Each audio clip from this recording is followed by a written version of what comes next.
ধরনের ঘরের মধ্যে যে কোনো সময় আল্লাহ পাক রব্বুল আলামিনের গজব নাজিল হতে পারে। এই 3 ধরনের ঘরকে আল্লাহ পাক রব্বুল আলামিন বড় অপছন্দ করে থাকেন। 1 নাম্বার হচ্ছে যেই ঘরের মধ্যে নারীর আওয়াজ পুরুষের তুলনায় উচ্চ হয়ে থাকে, সেই ঘরের মধ্যে প্রতিদিন 70,000 ফেরেশতা লানত পাঠিয়ে থাকে।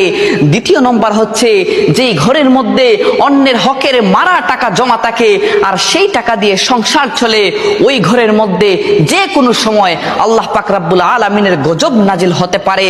আর 3 নম্বর হচ্ছে হযরত জিবরাইল আলাইহিস সালাম বলেন, যেই ঘরের মানুষরা মেহমান আসলে অখুশি হয়, ওই ঘরের মধ্যে যে কোনো সময় আল্লাহর গজব নাজিল হতে পারে। যদিও নামাজ পড়া হয় ওই ঘরের মধ্যে, ফেরেশতারা সওয়াব লেখেন না, নামাজের সওয়াব লেখেন না। নাউজুবিল্লাহ। আল্লাহ পাক রব্বুল আলামিন এই 3 ধরনের বৈশিষ্ট্য থেকে আমাদেরকে যেন